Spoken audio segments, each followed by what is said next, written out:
डम्फु बाजा मात्र होइन, यो त पहिचान हो, संस्कार, इतिहास र तामाङहरूको जीवनको लय हो, आस्था र प्रेम हो। नेपाल बहुल जाति, बहुल भाषा, संस्कृति भएकोले उत्पत्तिको आफ्नै मिथक कहानीहरू छ। तामाङहरू संगीतमा, नृत्यमा उहिलेदेखि नै पोक्त थिए भन्ने कुरा धेरै प्रमाणहरू भेटिन्छ। छेवार, बिहे, जात्रामा डम्फु बजाएर नाच्ने, गाउने, रमाउने परम्पराले नै तामाङहरू नाचगानमा अगाडि छ भन्ने कुरा प्रमाणित गर्छ।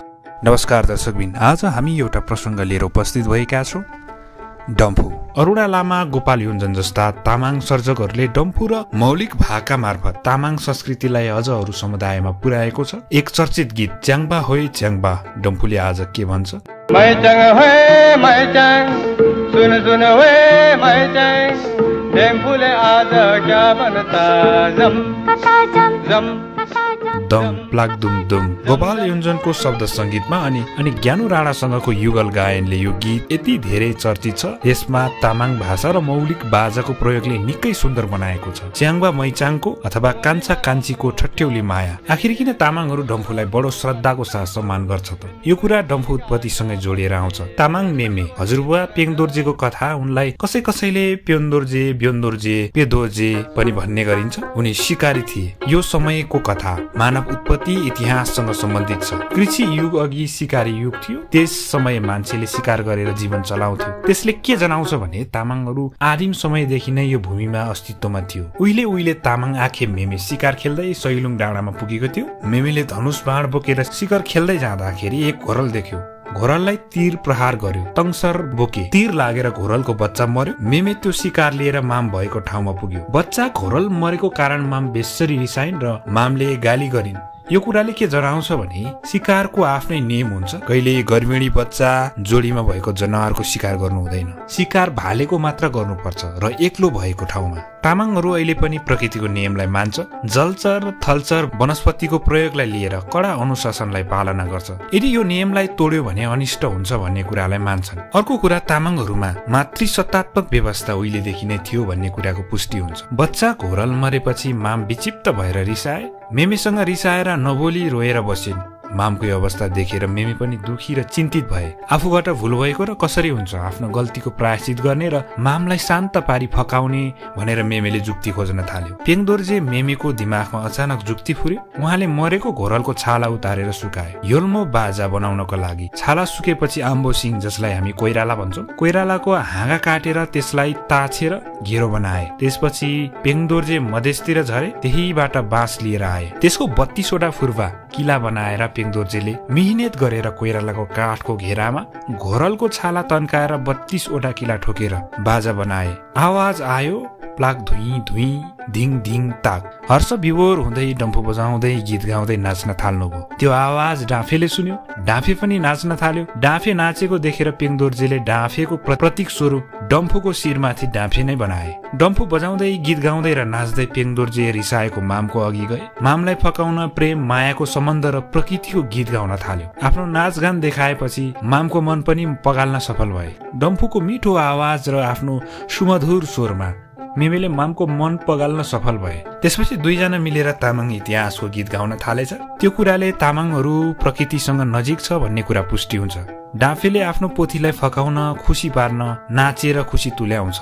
मयूरले पनि आफ्नो पोथीलाई खुसी पार्न त्यस्तै नाच देखाउँछ। ढुकुरले पनि आफ्नो पोथीलाई खुसी पार्न गीत गाएर नजिक जान्छ। घरको आफ्नो श्रीमतीलाई चित्त बुझाएर राख्नुपर्छ, मन दुखाउन हुँदैन भन्ने कुरा हामी मानवले प्रकृतिबाट नै सिकेको हो। अझ यो कुरामा तामाङहरू धेरै नै नजिक छ।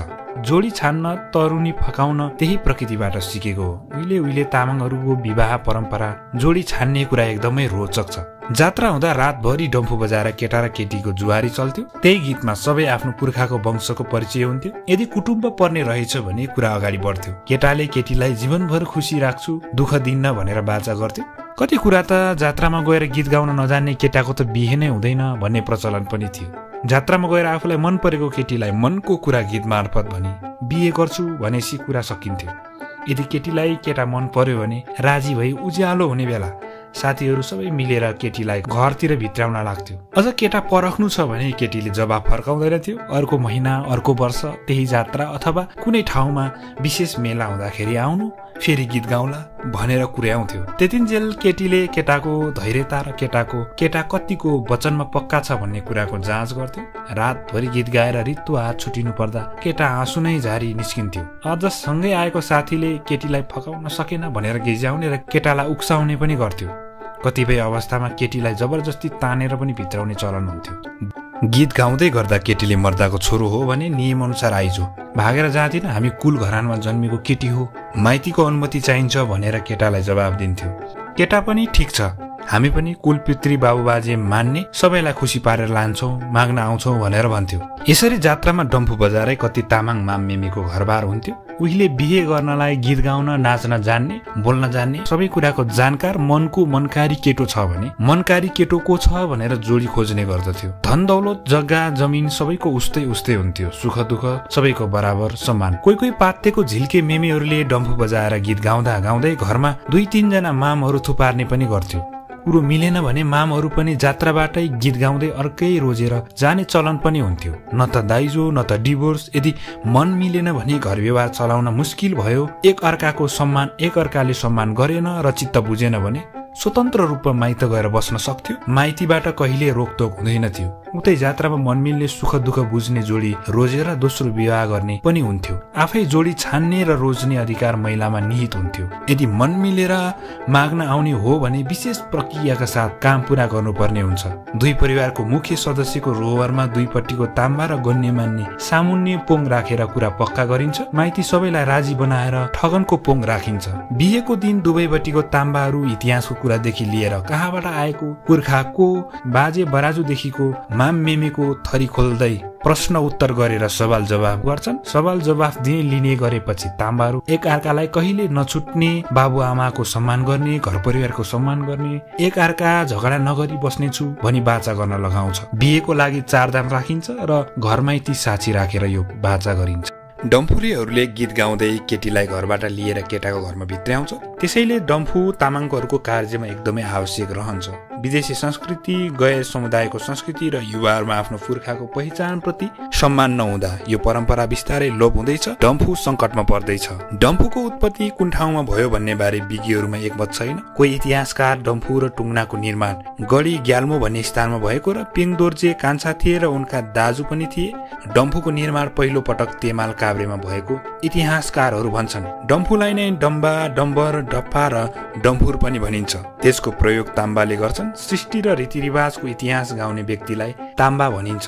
तामाङहरूमा आफ्नो इतिहास मौखिक रूपमा पुस्ता हस्तान्तरण गर्दै लैजाने काम गर्दछ।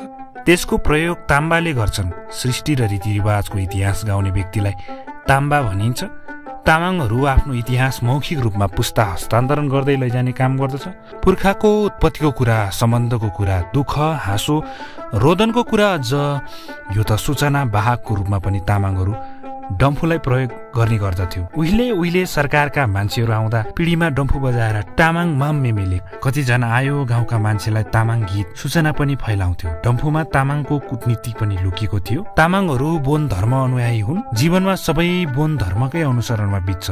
प्रकृति, जंगल, शिकार र त्यसको भोग चलन गर्ने जाति भनेर तामाङहरूलाई चिनिन्छ। ताम्बाहरूले डम्फु बजाउँदै इतिहास भन्छन्। फापरे वाइ पिरतीको गीतमा पनि डम्फुको प्रयोग हुन्छ। त्यसैले ताम्बा र डम्फुरीमा झुकिन्छ। कतिले एकका निम्ति अर्कोको संज्ञा प्रयोग गर्छन्। त्यो ठिक होइन। ताम्बा तामाङ समुदायको संस्कृतिको धरोहर र डम्फुरे संस्कृतिको एउटा अङ्ग हो। ताम्बाले डम्फु जथाभावी बजाउँदैन, त्यसको विधि पुर्याएर मात्र बजाउँछन्। डम्फु बजाइसकेपछि थन्क्याउने विधि पनि अवलम्बन गर्दछ, तर डम्फुरीले विधि अवलम्बन गर्दैन। ताम्बाले साङसेर्गेम गरेपछि चोख्याउने काम, गीतदेखि 4 दाम विवाह संस्कारको एक चरणमा डम्फु प्रयोग गर्छन्। साङसेर्गेम गर्दा देवी देवता, प्रकृति, सिमे भूमि, वायु, घाम, जल देवता सबैलाई सम्झेर सम्मान गरेर पुज्ने गर्दछ र आफ्नो स्थानमा राख्ने गर्दछ। 4 दाम विवाहको संस्कारमा केटी पक्ष र केटा पक्षको ताम्बा हुन्छ। ताम्बाले विभिन्न किसिमको प्रश्नहरू सोध्ने गर्दछ। प्रश्नको उत्तर मिल्यो कि मिलेन, कतिको सही जवाफ दियो, आफ्नो संस्कार संस्कृतिको बारेमा कतिको जानकार र सिपालु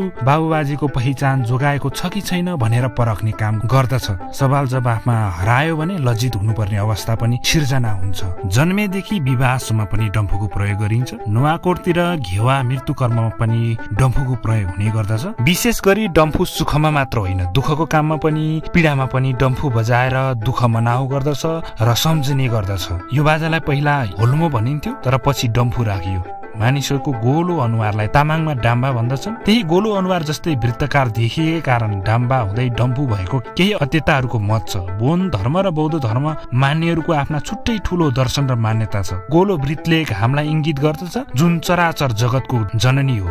32 किलाले घामको किरणलाई जनाउँछ। उनीहरू भन्छन् 32 किलाले 32 शुभ लक्षण गुणलाई बुझाउँछ। पेङ दोर्जे डम्फु बजाउँदै सैलुङमा पुग्दा 32 वर्षको थियो रे, त्यसैले 32 वटा किला राखेको हुनुपर्छ भन्ने केही मानिसहरूले आफ्नो भनाइ व्यक्त गरेका छन्। डम्फुको एकतिरको छालाले मरेको हुन्छ भने डम्फुको अर्कोतिर वाङ्गै हुन्छ। त्यसले अर्धशून्य महाशून्यतिर इंगित गरिएको हुन्छ। जहाँ अमाधिनीको उत्पत्ति भएको थियो त्यसैको टुक्राबाट ग्रह बन्ने क्रममा जम्बुलिङ पृथ्वी बनेको थियो पनि भनिन्छ। घामलाई आमाधिनी आमा मान्दछन्। भूमिलाई पिताले कब्जा गर्न थालेपछि पितृभूमि मान्दछन्। तल्लो भागमा चोहेको टुक्रो पनि राखिएको हुन्छ, त्यसलाई टेपटेप भनिन्छ। त्यसैले शिकारी युगमा प्रयोग भएको धनुष र तीरलाई इंगित गरेको हुनुपर्छ भन्ने अनुमान गरेको छ। हुन त डम्फु तालबाजा हो, यद्यपि यसबाट निकै सुन्दर आवाज पनि निस्किन्छ, तर यो आवाज गुन्जिने खालको हुँदैन। डम्फुबाट निस्किने तक धुई धुई छोटो खालको आवाज हो। यो निस्किने बित्तिकै हराउँछ। यो संसारको अनित्यको प्रतीक हो। डम्फु बजाउन विशिष्ट सिप चाहिँदैन, एक हातले समात्ने र अर्को हातले बजाउने बाजा हो। डम्फु बजाउँदा पोजिसनमा विशेष नियम चाहिँ भने हुन्छ। डम्फुलाई शरीरले झ्याप्पै छेकिने गरी समात्नु हुँदैन, पाखुराबाट आधा बाहिर निस्किने गरेर समात्नु पर्दछ। डम्फु कम्मर भन्दा मुनि पर्ने गरेर पनि समात्नु हुँदैन। डम्फुसँगै सुरबाजाको रूपमा टुङ्ना बजाइन्छ। गीत परम्परामा डम्फुको प्रयोग तामाङ सभ्यता संस्कृति अनि जनजीवन नै गीत परम्परामा आधारित छ भन्दा फरक पर्दैन। खुसी र रमाइलो मात्र होइन, मान्छे मर्दा समेत गीत गाउने चलन यो जातिमा छ। डम्फुकै कुरा गर्दा यसको उत्पत्ति समेत गीतमा प्रचलित छ। यसको प्रयोग ताम्बाले गर्ने चलन भएको कारण गीती परम्परामा डम्फुको प्रयोग ठूलो महत्व छ। ताम्बा तामाङ समुदायको ठूलो जानी फकार हुन्, जसले सृष्टिको कथादेखि जीवनको सबै पक्षको जानकारी मात्र राख्दैन, बरु संसारलाई सुनाउँछ। ताम्बाले पनि सबै कुरा गीत मार्फत सुनाउँछ। ताम्बाले गीत गाउँदा डम्फु बजाउने परम्परा रहेको छ। यद्यपि तामाङ बाहुल्य क्षेत्रमा कतिपय ठाउँमा भने कुरा भन्ने काम मात्र ताम्बाले गर्छ। डम्फु बजाउनेलाई डम्फुरे भन्ने गरिएको पनि छ। ताम्बाले जीवनदेखि मरणसम्मको कार्यमा कथा भन्छन्, त्यही पद्धतिसँग दर्शन पाइन्छ। यसरी इतिहास र दर्शन समेत गीतमै रहेकोले गीतसँगै बजाइने डम्फुको प्रयोग पनि तामाङको जीवन पद्धतिमा धेरै महत्वपूर्ण रहेको छ। पछिल्लो समय तामाङ संस्कृति पुनर्जागरण अभियानसँगै विवाह छेवार जस्ता कार्यक्रममा ताम्बाको कुरा गीतसँगै डम्फु पनि बजाउने प्रचलन बढेको छ। यद्यपि तामाङ कलाकारहरूले आधुनिक गीतमा भने डम्फु बाजाको प्रयोग उति गरेको पाइँदैन। संस्कृति बाजा हो, बाजा आवाज हो, आवाज नै सिङ्गो पहिचान हो। मासिँदै गएको पहिचानलाई पहिल्याएर संरक्षण गर्नु आजको आवश्यकता हो। हस्त दर्शकबिन, आजको यो श्रृङ्खलाबाट भने म बिदा हुनेछु। यदि तपाईँलाई यो प्रसङ्ग मन पर्यो भनेदेखि धेरैभन्दा धेरै ठाउँसम्म पुर्याइदिनुहोला, सेयर गरेर कथा संसार हेर्दै गर्नुहोला। धन्यवाद।